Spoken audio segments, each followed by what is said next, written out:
Hello दोस्तों, मैं अमित कुमार आपके अपने YouTube चैनल किडोज आईएएस में आपका स्वागत करता हूं। दोस्तों, आरओ एआरओ के लिए एक बहुत ही इम्पॉर्टेंट टॉपिक है यूपी स्पेशल। तो यूपी स्पेशल से करंट के वो सभी क्वेश्चन आज हम करवाएंगे जो आपके एग्जाम पॉइंट ऑफ व्यू से बहुत ही महत्वपूर्ण है। आपने देखा होगा आरओ एआरओ में यूपी स्पेशल से जो करंट अफेयर है और यूपी स्पेशल जो हमारा ऐतिहासिक है, यानी उसका विशेष पार्ट जो है, वहाँ से करीब आरओ एआरओ में 16 से 17 क्वेश्चंस पूछे जाते हैं। अब आप सोचिए, टोटल 140 क्वेश्चन हैं। अब थोड़ा सा मैं आपको 1 मिनट आपको बताऊं। देखिए, टोटल 140 क्वेश्चन आरओ एआरओ में आते हैं जीएस के। अगर आपको 15 से 16 क्वेश्चन यूपी स्पेशल से आ रहा है, जिसमें करंट और यूपी जो स्पेशल टॉपिक है, जैसे यूपी की जनगणना हो गई, यूपी के इतिहास हो गया, यूपी का भूगोल हो गया, यूपी के आर्ट एंड कल्चर हो गए, इन सब चीज़ों को मिलाकर टोटल 16 क्वेश्चन आ रहे हैं। तो आप सोचिए, आरओ एआरओ में प्री क्वालिफाई करने के लिए यूपी एक बहुत महत्वपूर्ण भूमिका निभाएगा। उसी को ध्यान में रखते हुए आज हमने वो सभी क्वेश्चन जो बन सकते हैं वो हमने लाया हुआ है करंट अफेयर के, कि जिससे समीक्षा अधिकारी में कोई भी क्वेश्चन आरओ एआरओ का करंट से आए तो वो गलत ना हो। आपको पता होगा दोस्तों, जो हमारी वीडियो एआई है, जो नए बच्चे जुड़े हुए हैं, इसके पहले हमारी टोटल 4 क्लासेस आ चुकी हैं, जिसमें पहला राष्ट्रीय घटनाक्रम, दूसरा अंतर्राष्ट्रीय घटनाक्रम हमने कराया है, तीसरा आर्थिक घटनाक्रम कराया है, और चौथा बजट और इकोनॉमिक सर्वे, ये हमने करवा दिया है। और वो क्वेश्चन हमने लिया है जो एग्जाम पॉइंट ऑफ व्यू से बहुत ही इंपॉर्टेंट है। इसी प्रकार से हम यूपी स्पेशल में वही क्वेश्चन हम करंट का करा रहे हैं जो यूपी के लिए बहुत ही महत्वपूर्ण है। तो दोस्तों, बिना समय गंवाए हम इसको करते हैं। ठीक है फ्रेंड्स, तो चलिए, पहला क्वेश्चन आपके सामने आया दोस्तों, उत्तर प्रदेश विशेष करंट अफेयर, जहां पे लिखा हुआ है आपका उत्तर प्रदेश विशेष करंट अफेयर, मतलब आज की जो हमारी क्लास होगी वो केवल यूपी के करंट अफेयर से रिलेटेड रहेगा। इसमें कोई अंतर्राष्ट्रीय घटनाक्रम नहीं, कोई राष्ट्रीय घटनाक्रम नहीं, इसमें यूपी से संबंधित वो सभी क्वेश्चन शामिल हैं जो यूपी के लिए जो होने वाले एग्जाम है उनके लिए इंपॉर्टेंट है। ठीक है फ्रेंड्स, अब जैसे पहला ही क्वेश्चंस देखिए, बहुत ही इंपॉर्टेंट है, शक्ति दीदी अभियान। आपको पता होगा ये कई बार क्वेश्चन आपको इस प्रकार से क्वेश्चन देखने को मिलते हैं, जैसे आशा से रिलेटेड, जब शुरू में आशा की व्यवस्था की गई थी, आशा से रिलेटेड क्वेश्चंस आए थे, या कोई ऐसी सामाजिक पहल जो की जाती है वहाँ से क्वेश्चन यूपी वाले पूछते ही पूछते हैं। तो इसलिए आपको ये क्वेश्चन एकदम याद होना चाहिए, इसका उद्देश्य याद होना चाहिए, शुरुआत कहाँ से हुई, क्यों हुई, इसका इसका उद्देश्य क्या है, और इसमें क्या क्या चीज़ें की हैं, अभियान अगर कोई चलाया गया है तो उस चीज़ को भी हमें शामिल करते हुए पढ़ना है, और एक भी इंपॉर्टेंट लाइन नहीं छोड़नी है। और आपको हर क्लास की तरह इस क्लास में भी मैं आपको बताता हूँ, जितने भी टॉपिक यहाँ पे कवर किए गए हैं, जितनी भी लाइन लिखी गई हैं, आप एक भी लाइन नहीं छोड़ सकते, क्योंकि लाइन वही लिखी गई है जो एग्जाम में आने वाली है। ठीक है फ्रेंड्स, तो हम शुरुआत करते हैं इसकी। क्या कह रहा है, शक्ति दीदी अभियान का गौतम बुद्ध नगर पुलिस के नेतृत्व में मिशन शक्ति के तहत, यानी शक्ति दीदी अभियान की जो शुरुआत की गई है ये गौतम बुद्ध नगर पुलिस के मिशन शक्ति के तहत की गई है। इस बात को आपको ध्यान में रखना है, किसके नेतृत्व में, गौतम बुद्ध नगर के जो पुलिस हैं उनके नेतृत्व में मिशन शक्ति के तहत की गई है। इस बात को आपको ध्यान में रखना है। अब इसका अगर आपसे डायरेक्ट ऐसे पूछ सकता है कि शक्ति दीदी अभियान का उद्देश्य क्या है, तो आपको उद्देश्य भी याद होना चाहिए, ऑप्शन के भरोसे मत बैठिए। इसको याद कैसे करेंगे, महिलाओं के साथ होने वाले अपराधों में कमी लाने के लिए। आपको पता है, यूपी हो या एमपी हो या बिहार हो, भारत के सभी राज्यों में महिलाओं से संबंधित हम उत्पीड़न देखने को मिलता है। तो उस चीज़ को यूपी सरकार ने ध्यान में रखते हुए शक्ति दीदी अभियान चलाया गया, और पुलिस के द्वारा यह अभियान चलाया गया किसके तहत, मिशन शक्ति के तहत। आपको ध्यान में रखना है, ठीक है। और इस अभियान के तहत चाहे वो शहर हो, गांव हो या सोसाइटी हो, सभी वर्ग की महिलाओं को जोड़ा जाएगा। आप ध्यान रखिएगा, इसमें किसी विशेष महिला की बात नहीं की जा रही है, इसमें गांव की महिलाएं हों या शहर की महिलाएं हों या सोसाइटी की महिलाएं हों, सभी के बारे में इसमें कहा गया है कि उनसे होने वाले अपराधों के बारे में सबको जागरूक किया जाएगा और उसमें कमी लाई जाएगी। तो अब आप इसको पढ़ के भी आपके समझ में आ रहा होगा कि ऐसे क्वेश्चन जो समाज में महिलाओं को आगे ले जाने के लिए कोई योजना चलाई जा रही है, वो एग्ज़ाम पॉइंट ऑफ व्यू से बहुत ही इम्पॉर्टेंट है। अब इसका महत्वपूर्ण भाग ऐसे भी हो सकता है, जैसे यूपी का जब आप मेंस देने जाओगे उत्तर प्रदेश का, तो आपको महिलाओं से संबंधित कोई क्वेश्चन आए ना, तो आप यहाँ शक्ति दीदी अभियान को लिख सकते हो। अगर आपसे ऐसे मेंस का भी क्वेश्चन पूछ लेता है तो आप इन ऐसे जो योजनाएं हैं उनका आप जिक्र कर सकते हो केवल एक लाइन में। महिलाओं के उत्पीड़न को रोकने के लिए शक्ति दीदी अभियान की भी शुरुआत की गई है। इसी प्रकार से और भी जो योजनाएं होती हैं उनको आप ध्यान में रखिए। यही सारे जो आपको याद रहते हैं, यही को आप मेंस में यूटिलाइज करेंगे तो नंबर बहुत अच्छे आएंगे। जैसे मैंने जब मेंस दिया था तो ऐसे ही करके दिया था, आपको विश्वास बताऊं इतना बढ़िया मार्क्स आए हुए थे आप सोच नहीं सकते। फिर जैसे सेकंड पेपर में आप जब लोगे यूपी स्पेशल का, जब यूपी की तैयारी करोगे तो सेकंड पेपर में मेरे 98 मार्क्स थे, जो एक टॉपर के मार्क्स के बराबर होते हैं। इस प्रकार से जब आप करोगे, इन चीज़ों को ध्यान में रखते हुए आगे बढ़ोगे, तब आपको प्री के साथ साथ मेंस भी बहुत अच्छा आपका हो जाएगा। ठीक है फ्रेंड्स, अब हम आगे चलते हैं। अब यहाँ पे देखिए मिशन शक्ति, नारी सुरक्षा, नारी सम्मान, नारी स्वावलंबन, इन तीनों चीज़ों को भी ध्यान में रखना है। तो मिशन शक्ति का जो ध्येय वाक्य है वो क्या है, तो नारी की सुरक्षा की बात की गई है, नारी के सम्मान की बात की गई है और नारी के स्वावलंबन की बात की गई है। इनकी भी बात की गई है, आपको ध्यान में रखना है। ठीक है फ्रेंड्स, अब हम आगे चलते हैं।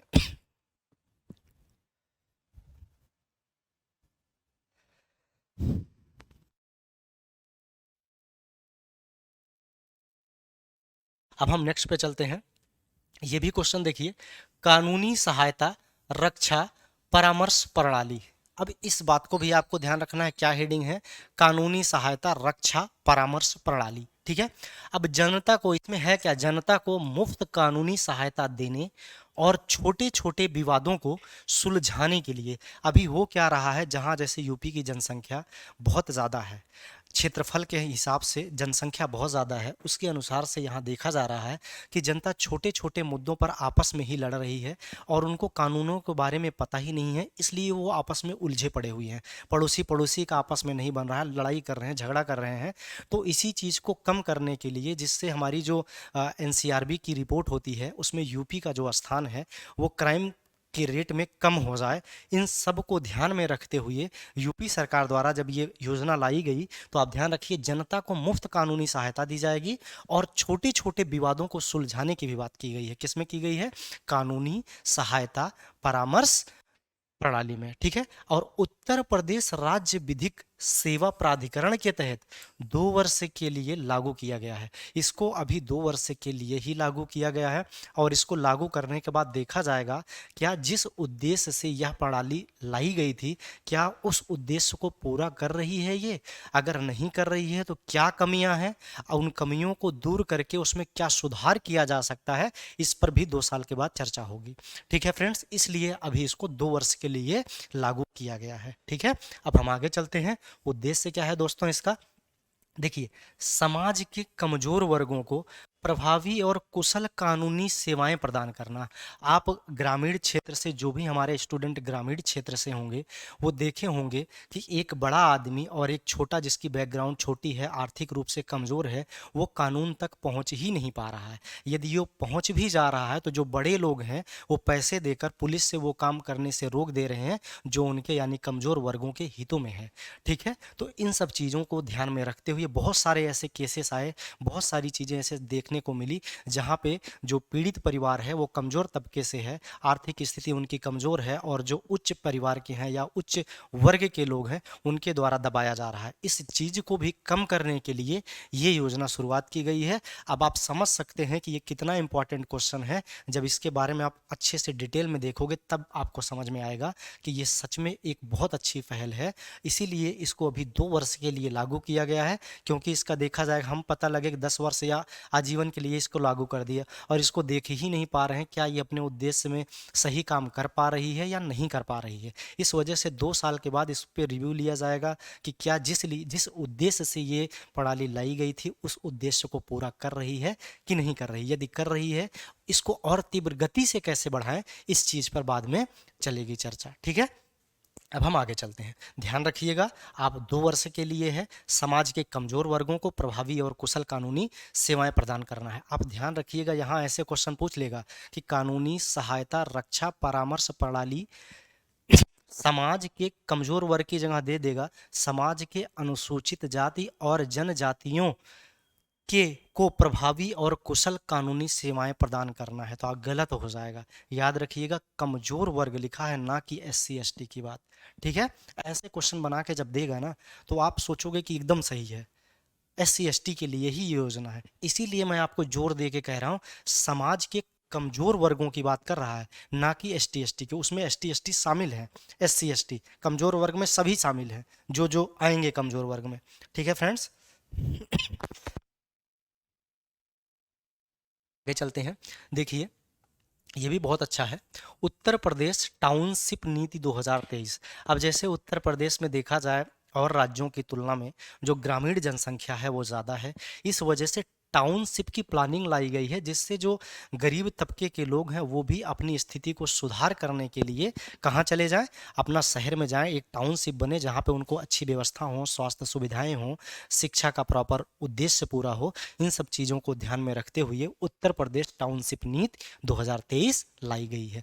ठीक है फ्रेंड्स, अब देखिए 28 जून 2023 को इसकी स्वीकृति मिली। आपसे डायरेक्टली जो भी नीति लाई जाती है, आपसे डायरेक्टली ये पूछ सकता है कि उत्तर प्रदेश टाउनशिप नीति 2023 कब लाई गई, जून 2023 में, या ऐसे क्वेश्चन बना देगा। तो आप ध्यान रखिएगा, जून 2023 में इसकी स्वीकृति मिली है। ठीक है फ्रेंड्स, अब क्या कह रहा है, उद्देश्य इसका क्या है, निजी निवेश के माध्यम से सुनियोजित नगरीय विकास को प्रोत्साहित करना। सुनियोजित नगरीय विकास को प्रोत्साहित करने का मतलब आपको थोड़ा मैं बताऊं तो सुनियोजित नगरीय विकास का ये मतलब हुआ कि जहाँ पे अभी आप शहरों में देखो, अगर जैसे दिल्ली जैसे शहरों में आप हो, या कोई भी शहर ले लो, जैसे दिल्ली ले लो या मुंबई ले लो, इन शहरों में थोड़ा सा पानी बरसता है तो आप देखते हो चारों जगह, हर जगह आप कहीं भी जाते हो तो पूरा भर जाता है।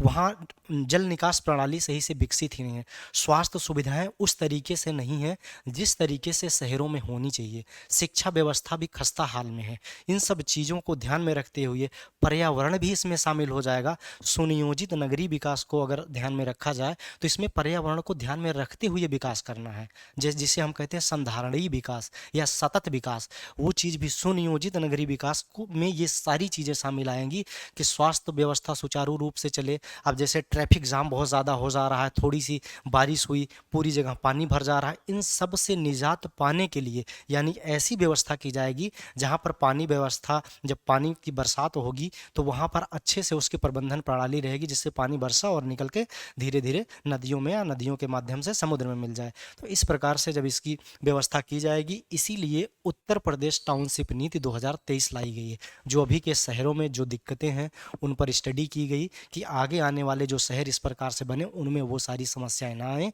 कि जैसे कि दिल्ली में आ रही हैं, मुंबई में आ रही हैं, लखनऊ में आ रही हैं, इन सारी समस्या को दूर किया जा सके। ठीक है फ्रेंड्स, अब देखिए यहाँ पे वही चीज़ लिखा है, थोड़ा मैं आपको बता देता हूँ। उत्तर प्रदेश सरकार की कैबिनेट ने उत्तर प्रदेश टाउनशिप नीति 2023 को स्वीकृति प्रदान की है।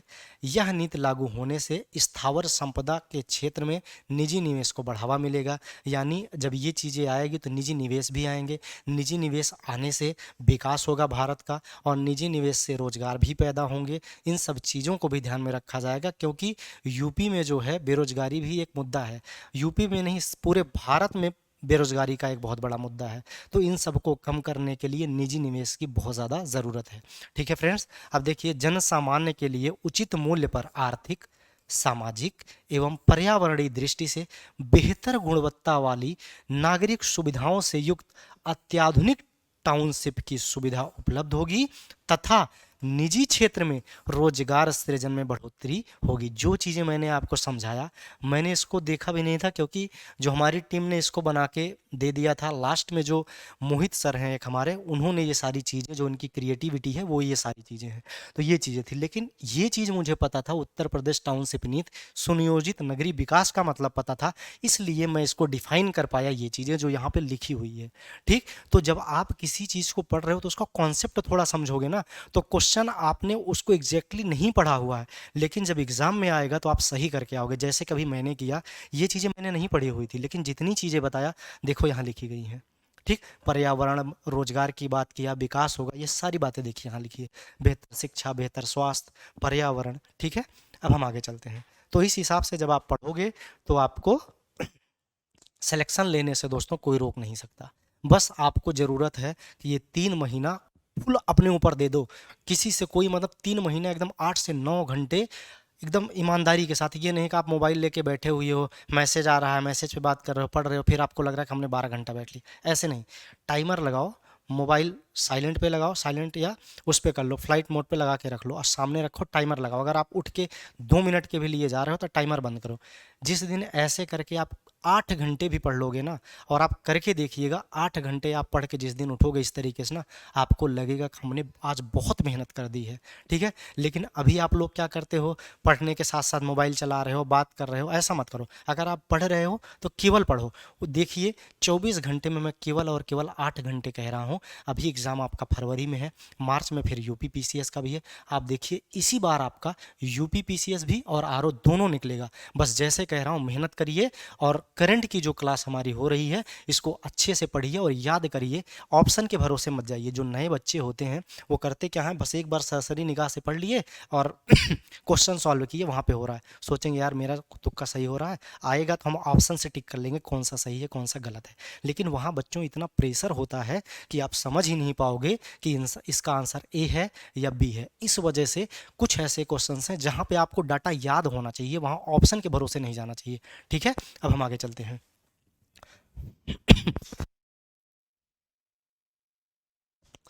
देखिए, भारत का शीर्ष चीनी उत्पादक राज्य, जैसे ये क्वेश्चन आया आपके दिमाग में तुरंत आ जाना चाहिए, महाराष्ट्र है या कर्नाटक है या यूपी है। मैं ऐसा क्यों बोल रहा हूँ, क्योंकि मैंने आपको आर्थिक समीक्षा की क्लास में पढ़ाया है कि गन्ने के उत्पादन में पहले स्थान पर यूपी है, दूसरे स्थान पर महाराष्ट्र है और तीसरे स्थान पर कर्नाटक है। तो गन्ने से ही चीनी बनाई जा रही है भारत में। तो इसका मतलब या तो ए हो, या तो यूपी होगा, या तो महाराष्ट्र होगा, या तो कर्नाटक। तो आइए देखते हैं यहाँ है क्या। यूपी ही है जो गन्ने के उत्पादन में भी प्रथम स्थान पे है, या महाराष्ट्र हो गया है। ठीक, तो क्योंकि चीनी की मिल जो है वो सबसे ज़्यादा कहाँ है, महाराष्ट्र में है। ठीक, तो इस हिसाब से हम देखते हैं कहाँ है चीनी उत्पादन में प्रथम 2 राज्य, उत्तर प्रदेश और महाराष्ट्र। इसका मतलब आपसे अगर क्वेश्चन ये पूछ ले कि भारत का शीर्ष चीनी उत्पाद निम्नलिखित में से कौन सा राज्य है, ऑप्शन दे दे उत्तर प्रदेश, महाराष्ट्र, कर्नाटक या तमिलनाडु, तो आप बिना सोचे समझे यूपी मारना है। यूपी में गन्ने का भी सबसे अधिक उत्पादन हो रहा है और चीनी का भी सबसे उत्पादन हो रहा है। लेकिन यहीं एक ट्विस्ट है। ट्विस्ट क्या है, चीनी का उत्पादन तो यूपी में सबसे ज़्यादा हो रहा है दोस्तों, लेकिन यहाँ चीनी की मिल सबसे ज़्यादा नहीं है। चीनी की मिल सबसे ज़्यादा कहाँ है, वो है महाराष्ट्र में। कितनी है तो आप ध्यान रखिएगा, 246 है। और उत्तर प्रदेश की बात किया जाए तो 157 है, बहुत बड़ा अंतर है। तो आप देखिए तुक्का यहाँ अगर मारोगे, गन्ने का उत्पादन सबसे ज़्यादा हो रहा है यूपी में, तो इसलिए चीनी का उत्पादन भी सबसे ज़्यादा कहाँ हो रहा है, यूपी में। लेकिन अगर आपको ये डाटा याद है कि चीनी की मिल सबसे ज़्यादा महाराष्ट्र में है, इसलिए चीनी का उत्पादन सबसे ज़्यादा महाराष्ट्र में होगा, तो ये कॉन्सेप्ट गलत हो जाएगा। इसलिए आपको यहाँ याद रखने की ज़रूरत है कि चीनी के उत्पादन में तो यूपी स्पेशल है, यानी उत्तर प्रदेश है, लेकिन चीनी की मिल की जो संख्या है वो सबसे ज़्यादा कहाँ है, महाराष्ट्र में है। इस बात को भी आपको ध्यान में रखना है। ठीक, और आपसे डायरेक्टली पूछ सकता है कि यूपी में यानी उत्तर प्रदेश में चीनी मिल की संख्या कितनी है, तो आप ध्यान रखिएगा चीनी मिल की संख्या कितनी है, 157 है। चीनी मिल की संख्या कितनी है, 157 है। महाराष्ट्र में चीनी की मिल की संख्या कितनी है, 246 है। इस बात को भी आपको ध्यान में रखना है। ठीक है फ्रेंड्स, अब हम आगे चलते हैं। ऑनलाइन शिक्षा कार्यक्रम पहल का शुभारंभ। देखिए आपसे आपसे डायरेक्टली पूछा जा सकता है ऐसे एक लाइन में कि अभी हाल ही में पहल का शुभारंभ हुआ, यह किसके लिए फेमस है, या इसका मतलब क्या है। तो आप याद रखिएगा ऑनलाइन शिक्षा कार्यक्रम है जिसका नाम रखा गया है पहल। ठीक है, अब देखते हैं इसके बारे में कंटेंट क्या है। उत्तर प्रदेश सरकार द्वारा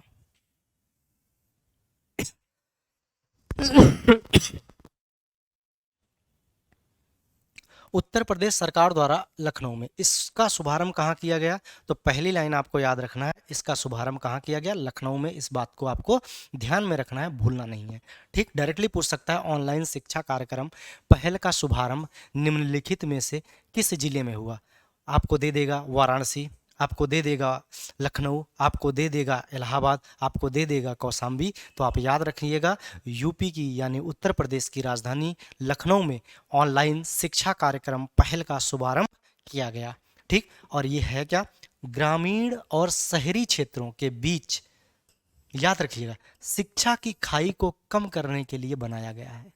कितनी अच्छी बात है ये सोचिए कि आज वर्तमान में हम देख रहे हैं कि शिक्षा का जो स्तर है वो शहरों में गांव की अपेक्षा बहुत ज़्यादा है। उसी खाई को कम करने के लिए ये पहल, ऑनलाइन पहल की शुरुआत की गई है। ऑनलाइन पहल की शुरुआत क्यों की गई है? क्योंकि आज हम देख रहे हैं भारत के दूर दराज के गांवों में भी मोबाइल की पहुंच हो चुकी है, वहां नेट की उपलब्धता है, एक सस्ते रेट पर नेट भी उपलब्ध है, और अधिकतर बच्चों के पास एक फ़ोन तो ज़रूर है, यानी एंड्रॉयड फ़ोन तो ज़रूर है। तो जब एंड्रॉयड फ़ोन है सबके पास, अगर हम ऑनलाइन शिक्षा की व्यवस्था कर दें तो जो बच्चे पैसे ना होने की वजह से शिक्षा से वंचित हो जाते हैं, उनको भी वही शिक्षा दी जा सकती है जो बड़े बड़े शहरों में बड़े बड़े लोगों के बच्चों को मिल रही है। ठीक, इसी वजह से ये पहल चलाई गई है। कौन सी पहल? ऑनलाइन शिक्षा कार्यक्रम पहल जिसका नाम है, इसका शुभारंभ किया गया। तो आप ध्यान रखिएगा, ये मैं आपको थोड़ा डिटेल में इसलिए समझा रहा हूँ क्योंकि आपको इस क्वेश्चन की इम्पोर्टेंस पता चले कि हमें याद क्यों रखना है। ठीक, अब आपको समझ में आ गया होगा इस चीज़ को हमें याद क्यों रखना है। ठीक है, अब हम आगे चलते हैं। यह कार्यक्रम माध्यमिक शिक्षा विभाग द्वारा, किसके द्वारा? माध्यमिक शिक्षा विभाग द्वारा आईआईटी कानपुर के सहयोग से तैयार किया गया है। यहाँ से भी क्वेश्चन बन जाएगा कि जो यह कार्यक्रम हुआ इसको किसके द्वारा तैयार किया गया था? तो आप याद रखिएगा माध्यमिक शिक्षा विभाग और आईआईटी कानपुर के द्वारा। आपको मैं हर क्लास में बता रहा हूं और यहाँ भी बता रहा हूं, जितना भी लाइन हम लोगों ने लिखी हुई है आप एक भी लाइन नहीं छोड़ सकते हो। अगर आप एक लाइन छोड़ रहे हो तो हो सकता है आप एक क्वेश्चन छोड़ो, क्योंकि इसमें से कोई भी लाइन आपके आरओ एआरओ के एग्जाम में या यूपी पीसीएस के एग्जाम में पूछ सकता है। तो इसलिए एक भी क्वेश्चन आपको नहीं छोड़ना है। ठीक है फ्रेंड्स, तो उद्देश्य क्या है? ग्रामीण बच्चों को शैक्षिक अवसर प्रदान करना। ठीक है, ग्रामीण बच्चे क्या कर रहे हैं? जिनके पास अपनी मूलभूत आवश्यकता की पूर्ति करने के लिए भी कोई चीज़ नहीं है, वो उन बेचारों के लिए भी घर पे बैठ के वो शिक्षा ले सके और अपने रोजगार में एक स्किल के माध्यम से अपने पेमेंट को बढ़ा सके या अपने रोजगार में पैसे को बढ़ा सके। इस चीज को भी यहाँ पे ध्यान में रखा गया है कि कोई भी बच्चा शिक्षा से वंचित ना रहे। इसीलिए हमारे मूल अधिकार में 86वां संविधान संशोधन 2002 के तहत 21A में, यानी मौलिक अधिकार के 21A में 6 से 14 वर्ष के बच्चों को निःशुल्क शिक्षा देने की बात कर रहा है। कौन कर रहा है? राज्य कर रहा है कि मौलिक अधिकार है, ये हमारा अधिकार है कि अगर हमें शिक्षा नहीं मिल रही है तो हम सरकार से इसके लिए मांग कर सकते हैं। इसी वजह से इसकी इम्पोर्टेंस आप समझ सकते हो कि इसको संशोधन के माध्यम से हमारे मौलिक अधिकार में लाया गया। ठीक है, गलती नहीं करना दोस्तों। नेक्स्ट क्वेश्चन देखिए, भारत का पहला वैदिक थीम वाला पार्क वैदिक थीम वाला पार्क, अब ध्यान दीजिए यहाँ, इसका अनावरण कहाँ हुआ? तो आप याद रखिएगा नोएडा में। आपसे डायरेक्टली पूछ सकता है भारत के पहले वैदिक थीम पार्क का अनावरण कहाँ किया गया? तो आप ध्यान रखिएगा कहाँ किया गया? नोएडा में किया गया। उद्घाटन किसने किया? तो आप ये भी याद रखिएगा उद्घाटन मुख्यमंत्री योगी आदित्यनाथ जी ने किया। इस पार्क को अगर आपसे कहा जाए, इस पार्क को वेद वन पार्क के नाम से भी जाना जाता है। तो आप ध्यान रखिएगा, आपसे यहाँ से भी इस लाइन से भी क्वेश्चन उठा के पूछ सकता है कि भारत का पहला वैदिक थीम वाला पार्क जिसका नाम क्या है? वेद वन पार्क है या वैदिक वन पार्क है या ऐसे कोई और दो ऑप्शन बना के आपसे पूछ लेगा। तो आप ध्यान रखिएगा वेद वन पार्क नाम रखा गया है। पार्क को 7 क्षेत्र में विभाजित किया गया है। इस बात को भी आपको ध्यान में रखना है। ठीक है फ्रेंड्स, अब देखिए नेक्स्ट क्वेश्चन बहुत इंपॉर्टेंट क्वेश्चन है। देश के पहले रोपवे का शिलान्यास, हम थोड़ा मार्कर चेंज कर लेते हैं दोस्तों। क्योंकि मार्कर सेम वही है जो वहाँ हेडिंग डली हुई है। ठीक है, हमने मार्कर चेंज कर लिया है।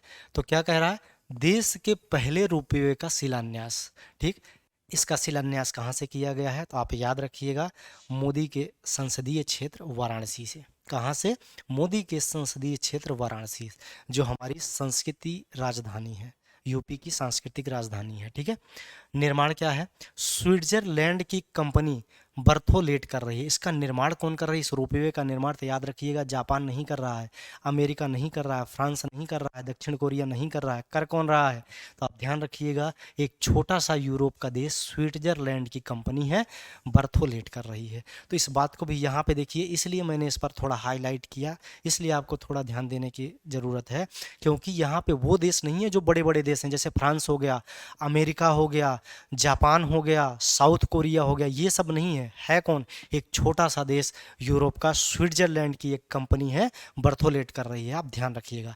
और क्या है, कैंट रेलवे स्टेशन से गोदौलिया तक इस रोपवे का निर्माण किया जाएगा। तो आप याद रखिएगा, डायरेक्टली पूछ सकता है जो रोपवे ये बन रहा है किस किस को जोड़ेगी, तो आप ध्यान रखिएगा रेलवे कैंट से, यानी कैंट रेलवे स्टेशन से गोदौलिया तक। तो इस बात दोनों पॉइंट को आपको ध्यान रखना है, कौन कौन सा, पहला आपका कैंट रेलवे स्टेशन बच्चों याद रखना है, दूसरा आपको याद रखना है गोदौलिया। इन दोनों को जोड़ेगी ये है रोपवे। अगर आपसे पूछे इसकी लंबाई कितनी है, तो आप ध्यान रखिएगा 3.8 किलोमीटर, एक मत करना, 3.8 यानी 3.8 किलोमीटर इसकी लंबाई है। अब ये सोचिए कि इसके बीच में जैसे हम अभी पढ़ते हैं कि यूपी को यानी लखनऊ को दिल्ली से जोड़ा गया किसी ट्रेन के द्वारा, तो इसके बीच में भी कुछ स्टेशन पड़ेंगे। जैसे पहला स्टेशन दिल्ली से जाने लगे, मान लो गाजियाबाद बड़ा, फिर आगे हम और जाने लगे तो आपको सपोज करो मिल गया आपको शाहजहांपुर। तो ऐसे ही यहाँ पे किन किन स्टेशनों से होकर ये गुजरेगी, तो आप ध्यान रखिएगा। पहला तो आपको पता है कैंट है, दूसरा आप याद रखिएगा विद्यापीठ है, तीसरा आप याद रखिएगा रथ यात्रा है, चौथा आप याद रखिएगा गोदौलिया गिरजाघर है। तो ठीक, 1 2 3 4, एक दोस्तों मिस हो रहा है, गोदौलिया गिरजाघर, या हो सकता है गिरजाघर हो, इसको एक बार मैं आपको देख के नोट्स में बताऊंगा। यहाँ पे हमें लग रहा है गोदौलिया गिरजाघर एक छूटा हुआ है, क्योंकि यहाँ लिखा है 5, 1 2 3 4 ही है। तो इस चीज़ को हम वो कर देंगे दोस्तों, अपडेट कर देंगे। आगे क्वेश्चन यहाँ पे याद रखिएगा। तो आपको मैं ये चारों इसलिए आपको याद रखना पड़ेगा, तो आप एक क्वेश्चन अगर आपने देखा होगा तो यूपी पीसीएस में आया हुआ था कि शायद गंगा एक्सप्रेसवे थी या यमुना, ऐसे कोई एक एक्सप्रेसवे या बुंदेलखंड एक्सप्रेसवे थी, जहाँ पे 7-8 जिलों से होकर वो एक्सप्रेसवे जा रहा था। उसमें सारे को देके उसमें से पूछ लिया था कौन सा एक बुंदेलखंड एक्सप्रेसवे से होकर नहीं गुजरेगा। तो ध्यान रखिएगा इस चीज़ को भी, इसलिए ध्यान रखिएगा question RO A R O यहाँ से डायरेक्टली उठा लेगा, इन चारों की जगह कोई एक और डाल देगा जो 5 में शामिल नहीं है, और वही चीज़ आप गलती कर दोगे। इसलिए आपको ध्यान में रखना है कैंट, विद्यापीठ और उसके बाद रथ यात्रा, गोदौलिया गिरजाघर। ठीक है, इन सबको भी आपको याद रखना है। तो यह हो सकता है कि ये चौथा गिरजाघर हो और 5वां गोदौलिया हो। ठीक है, इस चीज़ को एक बार आप भी सर्च कर लीजिएगा। ठीक, नेक्स्ट क्वेश्चन देखिए, विश्व भारती सम्मान। अब याद रखिएगा आप, उत्तर प्रदेश संस्कृत संस्थान का सर्वोच्च पुरस्कार है। उत्तर प्रदेश संस्कृत संस्थान का सर्वोच्च पुरस्कार कौन है, विश्व भारती सम्मान। यह सम्मान किसे दिया गया है, तो आप याद रखिएगा प्रोफेसर हरिदत्त शर्मा को। किसे दिया गया है, प्रोफेसर हरिदत्त शर्मा को। ठीक है, प्रोफेसर हरिदत्त शर्मा को। नेक्स्ट क्वेश्चन, ये भी बहुत इंपॉर्टेंट क्वेश्चन है, इसको भी आपको ध्यान में रखना है। ठीक है फ्रेंड्स, 800 मेगावाट की 2 थर्मल पावर परियोजना को मंजूरी। कितने मेगावाट की, तो आप ध्यान रखिएगा 800 मेगावाट की थर्मल पावर परियोजना को मंजूरी। कहाँ किया गया है, सोनभद्र के ओबरा में।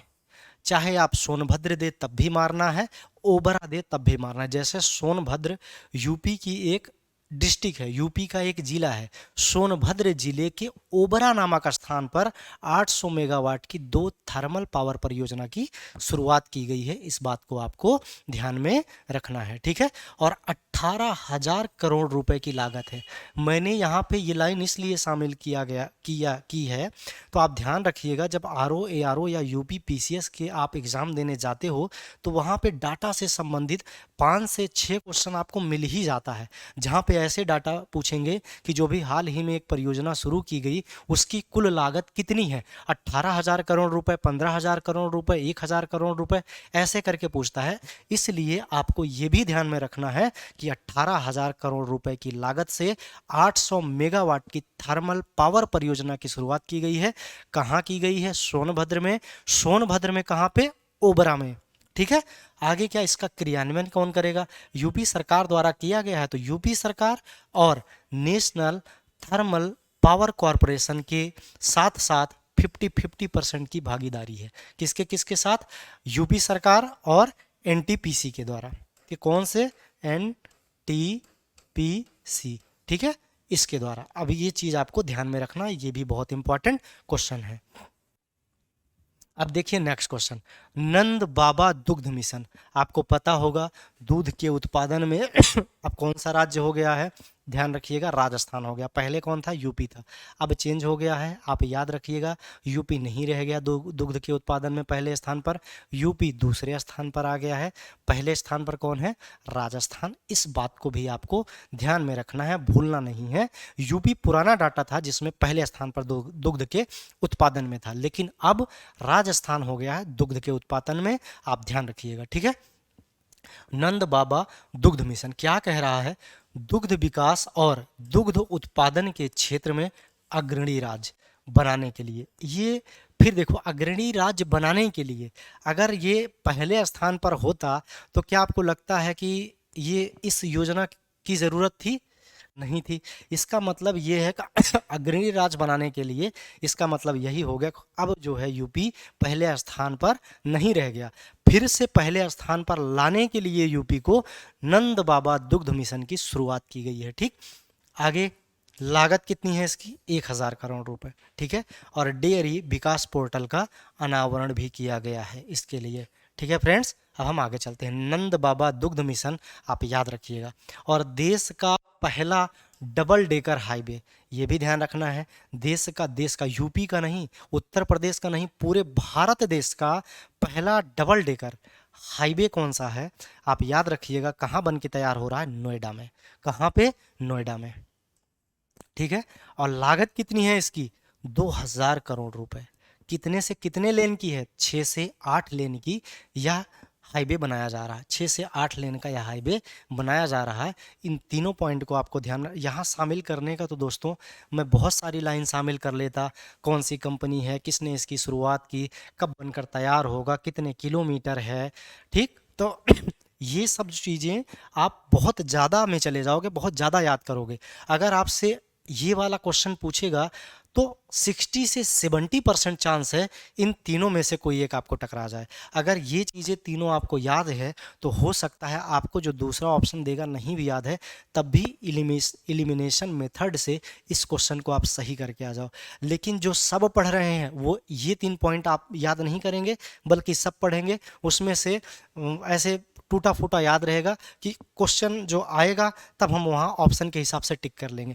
लेकिन आपको क्या करना है? पढ़ना कम है, लेकिन जो पढ़ना है उसको ऐसे कंठस्थ करना है कि जैसे एग्जाम में अगर वो चीज़ें दिखे तो ये 3 लाइन अगर एग्जाम में दिख गया, देश का पहला डबल डेकर हाईवे दिख गया, तो ये 3 पॉइंट आपके दिमाग में घूम जाना चाहिए। कौन सा 3 पॉइंट? शुरुआत नोएडा में, लागत 2,000 करोड़, कितने लेन की है? 6 से 8 लेन की। तो ये तीनों पॉइंट घूमना चाहिए आपके दिमाग में, तब जाके आरओ आप बीट कर पाओगे। सोचिए 300-400 पोस्ट है, 4-4, 5-5 लाख लड़के फॉर्म भरते हैं। अगर आप इस तरीके से नहीं पढ़ोगे तो आप उन 4 लाख को कैसे बीट कर पाओगे जो अच्छे से मेहनत कर रहे हैं? उनमें से 4 लाख में से कम ऐसे बच्चे होंगे 4 से 5 हज़ार जो 1-2 बार यूपी का मेंस दे चुके होंगे। हो सकता है वो यूपीएससी का भी मेंस दे चुके हों लेकिन उनका सिलेक्शन नहीं हुआ, इसलिए उनको एक जॉब की ज़रूरत है, इसलिए उन्होंने आरओ भी डाला हुआ है और वो दे रहे हैं। उनको आप कैसे बीट कर पाओगे? ऐसे ही बीट कर पाओगे जब आप पढ़ोगे अच्छे से, आप याद करोगे इसको। तो याद होना चाहिए, ना कि ऑप्शन के भरोसे आपको जाना है। ठीक है फ्रेंड्स, अब हम आगे चलते हैं। प्रदेश का सबसे लंबा पुल, प्रदेश का सबसे लंबा पुल पे प्रयागराज में। ध्यान रखिएगा, प्रदेश का सबसे लंबा पुल कहाँ है? प्रयागराज में। आगे क्या कह रहा है? किस नदी पर है? गंगा नदी पर है। कहाँ पे? नैनी और झूसी के बीच। आप याद रखिएगा, प्रदेश का सबसे लंबा पुल प्रयागराज में, गंगा नदी पर, नैनी और झूसी के बीच। ठीक, लंबाई कितनी है आप सोचिए, लंबाई इस पुल की कितनी है? 3.02 किलोमीटर। कितना? 3.02 किलोमीटर। कहाँ है? प्रयागराज में। प्रयागराज में किस नदी पर? अब कोई पुल बना हुआ है तो नदी ही होगी, तो नदी किस नदी पर? गंगा नदी पर। आपको पता है इलाहाबाद में गंगा, यमुना और सरस्वती की एक ट्राई जंक्शन है जहाँ पे तीनों नदियाँ मिलती हैं, लेकिन सरस्वती के लुप्त होने के बाद गंगा यमुना का संगम माना जाता है, इसलिए वहाँ उसको वहाँ पे इलाहाबाद या प्रयागराज, वर्तमान में उसका नाम प्रयागराज है। ठीक, और लागत कितनी है दोस्तों इसकी? 3,200 करोड़ रुपए। कितना लागत है? 3,200 करोड़ रुपए। अब आप एक बार रिपीट कर लीजिएगा, मैं बार बार रिपीट करवाऊंगा तो क्लास बहुत लंबी हो जाएगी। हम चाहते हैं 1 से 1.5 घंटे में क्लास कर लें, इस 1.5 घंटे में वो सारे टॉपिक हम कवर कर लें जो हमारे एग्जाम पॉइंट ऑफ व्यू से बहुत ही इंपॉर्टेंट है। ठीक है फ्रेंड्स, नेक्स्ट क्वेश्चन। अब देखिए, ये वन लाइनर दोस्तों क्वेश्चन आ गया, वो सभी क्वेश्चन अब वन लाइनर हम सॉल्व करेंगे जो हमारे एग्जाम पॉइंट ऑफ व्यू से बहुत इंपॉर्टेंट है। आरओ एआरओ में हो सकता है वन लाइनर से ही आपके जो क्वेश्चन 2, 3 या 4 आएँ, इस 1.5 घंटे की क्लास में ही सारे क्वेश्चन यहीं से आ जाएं। ठीक है फ्रेंड्स, इसलिए यहाँ पे मिस नहीं करना है, आपको अच्छे से पढ़ना है। अब आप सोचिए, पिछले 6 महीने की करंट अफेयर अगर 1.5 घंटे में उत्तर प्रदेश का पूरा हो जा रहा है तो इससे बड़ी बात और कुछ हो नहीं सकती। आप 6 महीना हर दिन 1 घंटे दोगे, अब सोचिए 6 महीने तक आप हर दिन 1 घंटे पढ़ रहे हो, तो 6 महीने का सोचिए 180 घंटे हो गए। उस 180 घंटे को अगर हम 1 घंटे में पढ़ा दे रहे हैं तो आप सोचिए कितनी बड़ी उपलब्धि है, और वो क्वेश्चन एग्जाम में फंस जाए तो और ही बड़ी उपलब्धि हो जाएगी। ठीक, तो दोस्तों अगर आप हमारी वीडियो अभी तक देख रहे हो तो इसका मतलब आपको क्लास अच्छी लग रही है। तो आप लोग बहुत सारे देख रहे हो लेकिन लाइक सब्सक्राइब नहीं किया, तो आप सबसे पहले सब्सक्राइब कर लीजिए, जिससे हमारा भी हौसला थोड़ा बढ़े और हम इससे भी बढ़िया कंटेंट लेके आएँ जो आपके एग्जाम पॉइंट ऑफ व्यू से इंपॉर्टेंट रहे। ठीक, तो सब लोग सब्सक्राइब कर लीजिए जो भी देख रहे हैं। ठीक है, चलते हैं हम आगे। क्या कह रहा है? अगस्त 2023 में उत्तर प्रदेश के किन 2 उत्पादों को जीआई टैग प्रदान किया गया? तो आप याद रखिएगा, आगरा का लेदर फुटवियर और जैसलमेर का मेटल क्राफ्ट। हम इसको चेंज कर लेते हैं। ठीक है फ्रेंड्स, आगे क्या कह रहा है आप याद रखिएगा, आगरा का फुटवियर और जैसलमेर का मेटल क्राफ्ट।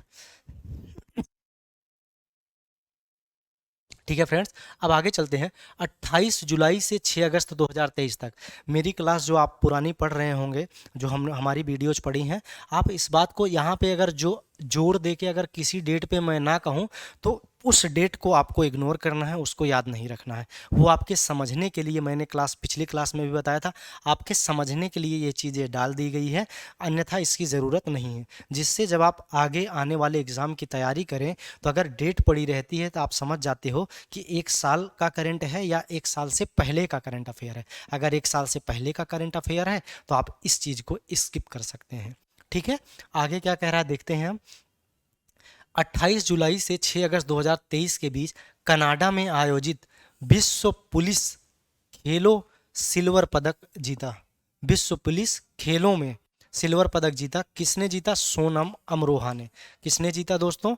सोनम अमरोहा ने। ठीक है, तीसरे पे चलते हैं, हाल ही में उत्तर प्रदेश के किस जिले में G20 थीम पर आधारित पुस्तक मेले का आयोजन किया गया? तो आप याद रखिएगा, लखनऊ में। यहाँ हमें तेजी से बढ़ना है क्योंकि हमारे पास 60 से 70 स्लाइड हैं। इसको हम 1.5 घंटे में तभी कर पाएंगे जब हम इसको वन लाइनर को अच्छे से तेजी से पढ़ते हुए निकलें। और आप लोग एकदम कॉन्सेंट्रेट होके बैठिए कि क्वेश्चन अगर एक बार पढ़ लिया तो दिमाग से जाना नहीं चाहिए, और जब 2 दिन बाद रिवीजन करें तो लगभग 40 से 50% चीज़ें हमें याद हो जाए। और क्लास में आप कोशिश करिए कि 20 से 30% चीज़ें हमारे माइंड में आ जाए और उसको दोबारा ज़रूरत ना पड़े पढ़ने की। जब आप ऐसे कर लेंगे, और ये सारी PDF हमारे किडोज द लर्निंग ऐप पर उपलब्ध है, वहाँ से इसको डाउनलोड कर सकते हैं और बार बार पढ़ के अपनी तैयारी को और अच्छी से कर सकते हैं। जैसे हम यहाँ आपको 1.5 घंटे में पढ़ा रहे हैं, समझा भी रहे हैं, जब आप इसको PDF डाउनलोड करके खुद से पढ़ेंगे ना, तो आप 30 मिनट में पूरे स्लाइड को आप पढ़ जाओगे। क्यों? क्योंकि मैंने पढ़ाते टाइम आपको समझाया हुआ है, चीज़ें आपके दिमाग में हैं। तो अभी आप लोग किडोज द लर्निंग ऐप पर जाइए और वहाँ से इसको डाउनलोड कर लीजिए और इसको अच्छे से रिवीजन बार बार करिए। 2 से 3 बार रिवीजन करेंगे तो आपको ये सारे फैक्ट कंठस्थ हो जाएंगे और एग्ज़ाम में जब आएगा तो गलतियाँ नहीं होंगी। ठीक? और किडोज द लर्निंग ऐप पर बहुत सारी ऐसी चीज़ें भी उपलब्ध हैं जो हो सकता है आपके काम के लिए हों, तो वो चीज़ें भी आप वहाँ से देख सकते हैं। ठीक है फ्रेंड्स, अब हम आगे चलते हैं। उत्तर प्रदेश के किस जिले में प्रदेश का पहला निजी औद्योगिक पार्क, ध्यान रखिएगा, प्रदेश का पहला निजी औद्योगिक पार्क के निर्माण किया जाएगा? तो ध्यान रखिएगा, कहाँ किया जाएगा? अलीगढ़ में किया जाएगा। दूसरा, उत्तर प्रदेश के बुलंदशहर जिले में स्थित वह गांव जिसे हाल ही में ISO 9001 2015 प्रमाण पत्र प्रदान किया गया है, तो आप याद रखिएगा, शहजादपुर कनैनी गांव। कौन सा? शहजादपुर कनैनी गांव। आगे क्वेश्चन क्या कह रहा है? हाल ही में उत्तर प्रदेश के किस विश्वविद्यालय को नैक मूल्यांकन में A++ ग्रेड प्राप्त हुआ है? तो आप ध्यान रखिएगा, पंडित दीनदयाल उपाध्याय विश्वविद्यालय गोरखपुर। किसको? पंडित दीनदयाल उपाध्याय विश्वविद्यालय गोरखपुर। इस बात को भी आपको ध्यान में रखना है। अगला क्या कह रहा है? हाल ही में उत्तर प्रदेश सरकार ने किस विश्वविद्यालय में राज्य की पहली मेकर्स लैब, कौन सी लैब? मेकर्स लैब बनाने का निर्णय लिया गया है? तो आप याद रखिएगा, APJ अब्दुल कलाम। कौन सी? APJ अब्दुल कलाम विश्वविद्यालय। कहाँ? लखनऊ में। कौन सा? APJ अब्दुल कलाम विश्वविद्यालय लखनऊ में। इस बात को भी आपको ध्यान में रखना है, भूलना नहीं है। ठीक है फ्रेंड्स, अब हम आगे चलते हैं। नेक्स्ट क्या कह रहा है? हाल ही में केंद्रीय स्वास्थ्य मंत्री मनसुख मंडाविया, कई बार क्वेश्चन पूछा गया, एक तरफ मंत्री दे देगा, एक तरफ उनका क्या दे देगा? विभाग दे देगा। तो आप ध्यान रखिएगा, स्वास्थ्य मंत्री कौन है? मनसुख मंडाविया। तो हाल ही में केंद्रीय स्वास्थ्य मंत्री मनसुख मंडाविया ने उत्तर प्रदेश के किस शहर में भारतीय खाद्य सुरक्षा और मानक प्राधिकरण के लिए राष्ट्रीय प्रशिक्षण केंद्र का उद्घाटन किया? राष्ट्रीय प्रशिक्षण केंद्र, प्रदेश का प्रशिक्षण केंद्र नहीं, राष्ट्रीय स्तर का प्रशिक्षण केंद्र का उद्घाटन किया। कहाँ पे किया? गाजियाबाद में किया। गाजियाबाद जो दिल्ली से सटा हुआ है। ठीक है, तो आप ध्यान रखिएगा, गाजियाबाद। नेक्स्ट क्वेश्चन, राज्य के सभी किसानों के लिए हाल ही में राज्य के मुख्यमंत्री योगी आदित्यनाथ ने किस योजना की घोषणा की? इसका मतलब ये हो गया, किसी विशेष किसान को नहीं, राज्य के जितने किसान हैं उन सब के लिए, चाहे वो SC से रिलेटेड हो, चाहे वो OBC से हो, या कोई भी जाति हो, सभी किसानों के लिए मुख्यमंत्री खेत सुधार योजना। याद रखना, किस योजना की शुरुआत की गई? मुख्यमंत्री खेत सुधार योजना की शुरुआत की गई। किसके द्वारा की गई? मुख्यमंत्री योगी आदित्यनाथ द्वारा। योगी आदित्यनाथ कहाँ के मुख्यमंत्री हैं? तो उत्तर प्रदेश के मुख्यमंत्री हैं। इस बात को भी आपको ध्यान में रखना है। ठीक है फ्रेंड्स, अब हम आगे चलते हैं। उत्तर प्रदेश का वह बैंक जिसका लाइसेंस हाल ही में RBI द्वारा रद्द कर दिया गया, तो ध्यान रखिएगा, यूनाइटेड इंडिया कोऑपरेटिव बैंक। किसका? यूनाइटेड इंडिया कोऑपरेटिव बैंक का लाइसेंस हाल ही में रद्द कर दिया गया। किसके द्वारा रद्द कर दिया गया? RBI के द्वारा रद्द कर दिया गया। इस बात को भी आपको ध्यान में रखना है। ठीक है friends, next question, Uttar Pradesh का किस शहर में स्थित लिटरेसी हाउस एक संग्रहालय के साथ पर्यटन स्थल बनेगा? तो कानपुर। इस बात को भी आपको ध्यान में रखना है। कहां पर? कानपुर। नेक्स्ट क्वेश्चन, हाल ही में जिस राज्य सरकार ने सभी नगर निगमों में पशु जन्म नियंत्रण केंद्र स्थापित करने की घोषणा की है, तो कहाँ पे की है? उत्तर प्रदेश। फिर से एक बार क्वेश्चन पढ़िए। हाल ही में जिस राज्य सरकार ने सभी नगर निगमों में पशु जन्म नियंत्रण केंद्र स्थापित करने की बात की है, तो वो राज्य कौन सा है दोस्तों? यूपी है, जिसका एग्जाम देने हम फरवरी में जा रहे हैं, RO का। ठीक है। हाल ही में उत्तर प्रदेश सरकार ने कहां पर राज्य की पहली अल्ट्रा सुपर क्रिटिकल परियोजनाओं को मंजूरी दी गई? तो आप याद रखिएगा, ओबरा सोनभद्र में। वही वाला क्वेश्चन है जो 800 मेगावाट की जो है थर्मल पावर प्रोजेक्ट शुरुआत की गई थी, कहाँ पे की गई थी? सोनभद्र के ओबरा में। वही क्वेश्चन है, आप ध्यान रखिएगा। ठीक। हाल ही में उत्तर प्रदेश की पूर्वा धवन लखनऊ ने किस पर्वत चोटी पर तिरंगा फहराया? तो माउंट किलिमंजारो, तंजानिया। आप इस क्वेश्चन को ध्यान में रखिएगा। माउंट किलिमंजारो अफ्रीका महाद्वीप में स्थित एक ज्वालामुखी पर्वत है। ठीक है। कौन सा पर्वत है? ज्वालामुखी पर्वत है। और ये लगभग भूमध्य रेखा पर स्थित होने के बावजूद भी इसका जो शिखर है वर्ष भर बर्फ से ढका रहता है। आप सोच लीजिए इसकी ऊंचाई कितनी होगी।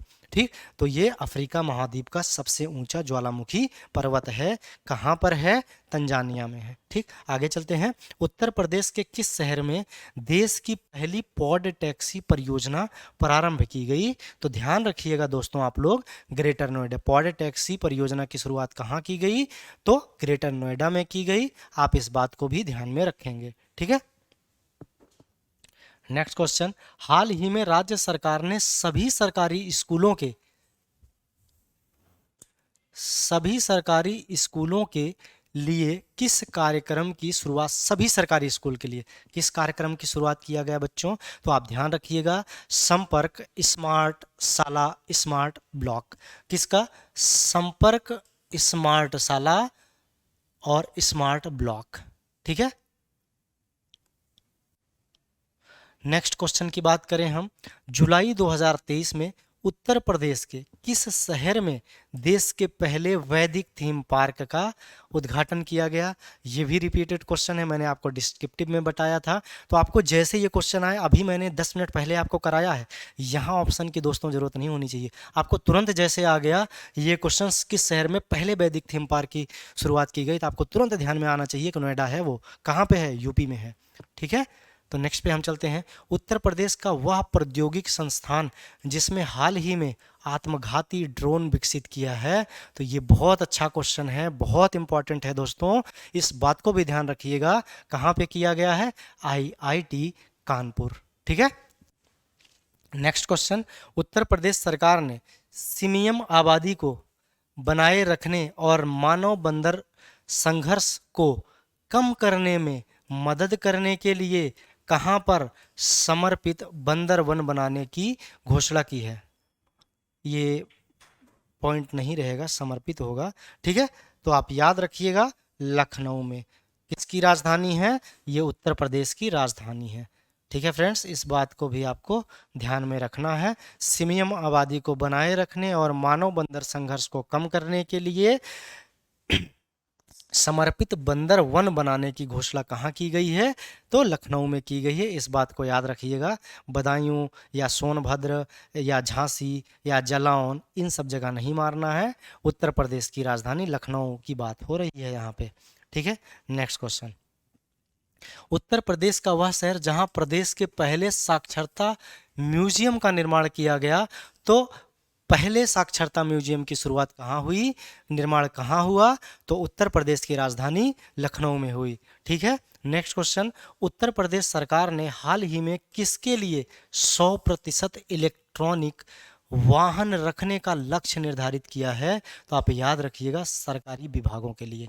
सरकारी विभागों का मतलब कि चाहे वो पुलिस हो या कोई एसपी हो या डीएसपी हो, जितने भी ऐसे सरकारी विभाग के कर्मचारी हैं उन सब के लिए इलेक्ट्रॉनिक वाहन की बात कर रहा है। कौन कर रहा है? यूपी सरकार कर रही है।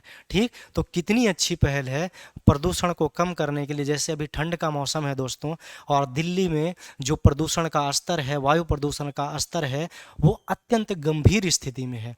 ठीक है फ्रेंड्स, इस चीज़ को भी ध्यान में रखते हुए कहीं ऐसी दिल्ली जैसी हालत यूपी के शहरों की ना हो जाए, इसलिए यूपी सरकार पहले से सचेत हो रही है और अपने सभी विभागों के लिए इलेक्ट्रॉनिक वाहन की बात कर रही है। ठीक, उत्तर प्रदेश सरकार ने गौवंश संवर्धन एवं डेयरी विकास को बढ़ावा देने के लिए किस कबड्डी खिलाड़ी को अपना ब्रांड एम्बेसडर बनाया है? तो ध्यान रखिएगा दोस्तों, राहुल चौधरी को। किसको? राहुल चौधरी को। इस बात को भी आपको ध्यान में रखना है। नेक्स्ट क्वेश्चन, G20 के आर्थिक व सामाजिक विकास मंत्रियों की बैठक कहाँ आयोजित की गई? ये 11 से 13 जून 2023, ये नहीं ध्यान रखना है।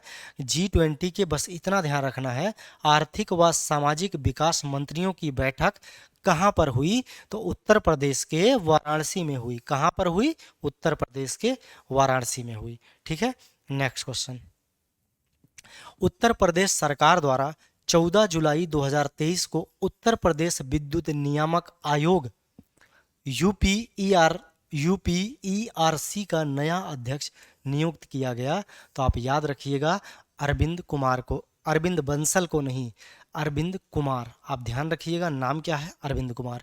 नेक्स्ट, हाल ही में कहाँ पर राज्य का पहला अन्नपूर्णा स्टोर खोला गया? तो बरेली। कहते हैं ना, बरेली गिरा, आपको याद होगा, झुमका गिरा रे बरेली के बाजार में, वही वाला बरेली है जहाँ पर अन्नपूर्णा स्टोर खोला गया है। मैंने ये गाना आपको इसलिए याद दिलाया, अगर आपको यहाँ राज्य का पहला अन्नपूर्णा स्टोर खोला गया तो वो कहाँ खोला गया? बरेली में। बरेली वही वाली बरेली जहाँ झुमका गिरा था। ठीक है, तो आप ध्यान रखिएगा ऐसे कोड से इस क्वेश्चन को। नेक्स्ट क्वेश्चन, 13 से 20 जुलाई के बीच प्रदेश में कहां पर 22 वर्ष बाद जिला स्तरीय ओलंपिक खेलों का आयोजन किया गया? तो आप ध्यान रखिएगा, जिला स्तरीय ओलंपिक खेलों का आयोजन वाराणसी में किया गया। कहाँ किया गया बच्चों? वाराणसी में।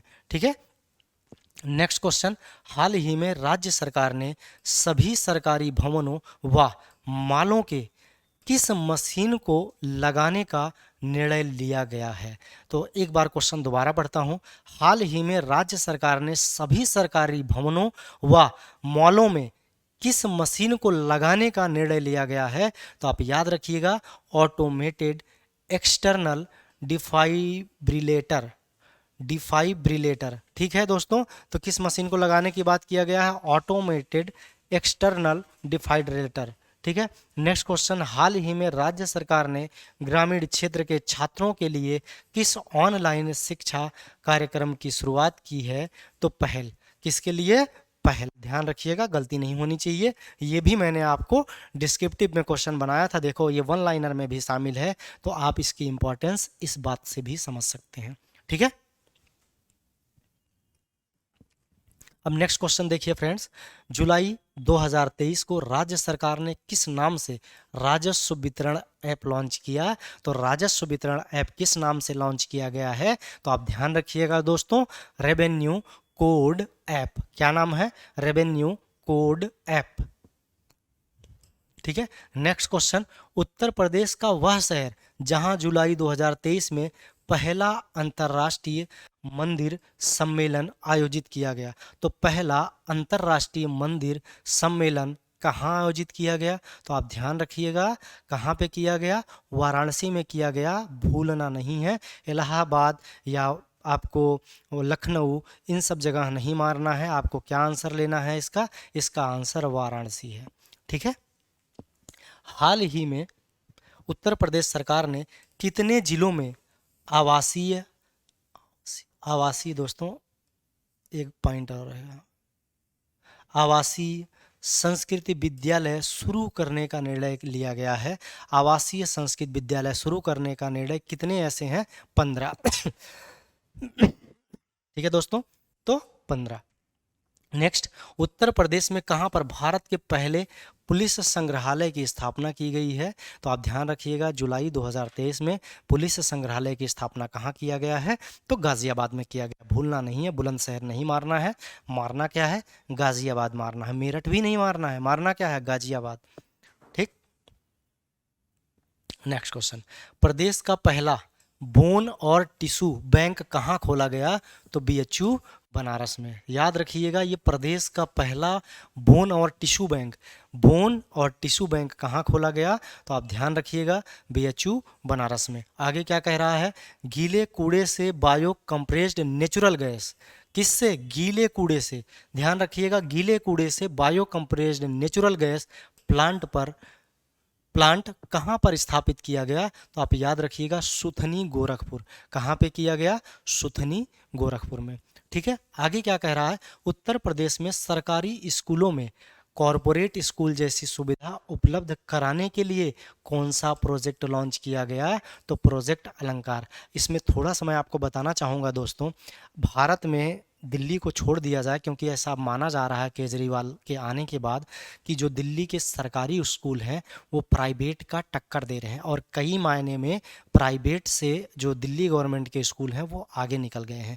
तो इसी को ध्यान में रखते हुए यूपी सरकार द्वारा भी ऐसी व्यवस्था की जा रही है कि जो कॉरपोरेट विद्यालय हैं या कॉरपोरेट कॉलेज हैं उसका टक्कर देने के लिए यूपी के जो सरकारी स्कूल हैं उनकी व्यवस्था उन सरकारी स्कूलों में की जा रही है, जिससे कोई भी बच्चा जो ग्रामीण पृष्ठभूमि से है, जिसकी आर्थिक स्थिति ठीक नहीं है, वो भी वैसी ही शिक्षा प्राप्त कर सके जैसे बड़े लोगों के बच्चे कॉरपोरेट विद्यालय या कॉरपोरेट कॉलेज में वैसी शिक्षा प्राप्त करते हैं।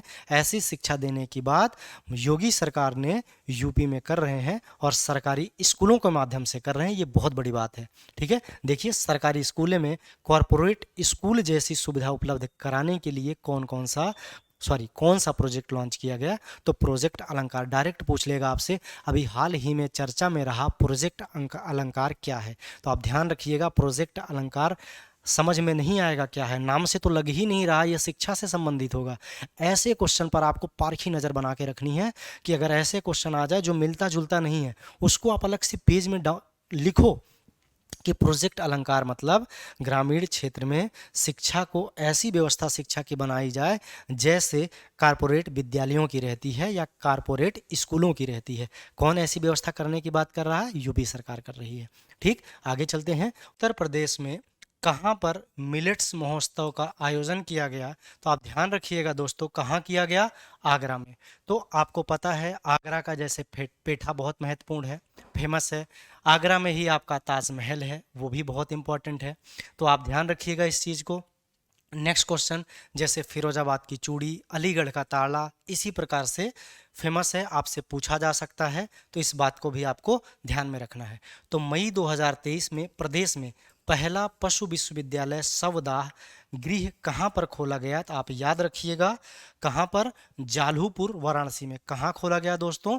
जाल्हूपुर वाराणसी में। अगर नेक्स्ट क्वेश्चन की बात करें तो उत्तर प्रदेश का पहला फार्मा पार्क कहाँ पर प्रस्तावित है? तो ललितपुर। आप ध्यान रखिएगा, उत्तर प्रदेश का पहला फार्मा पार्क कहाँ खोला गया? तो आप ध्यान रखिएगा, ललितपुर। अगर ललितपुर के बारे में दोस्तों बात करें तो ललितपुर के बारे में एक दो चीज़ें ध्यान रखिएगा। ललितपुर यूपी स्टेट यानी उत्तर प्रदेश का एक ऐसा जिला है जो तीन तरफ मध्य प्रदेश से घिरा हुआ है। जैसे अगर हम राष्ट्रीय स्तर पर बात करें तो त्रिपुरा जिस प्रकार से बांग्लादेश से तीन तरफ से घिरा हुआ है, इसी प्रकार से यूपी का जो ये जिला है ये तीन तरफ मध्य प्रदेश से घिरा हुआ है। ठीक है फ्रेंड्स, तो आज के लिए हम यही इतना क्लास करते हैं क्योंकि लगभग हमारी 1 घंटे की क्लास हो गई है। हम इसमें 2 पार्ट बना लेंगे यूपी के, जो इंपॉर्टेंट क्वेश्चन रहेंगे, और 2 पार्ट में इसको करेंगे दोस्तों। ठीक है, तो आज के लिए हम इतना ही कराते हैं। तो दोस्तों, यदि हमारी वीडियो आपको अच्छी लगी तो लाइक, शेयर और सब्सक्राइब जरूर करें। ठीक है फ्रेंड्स।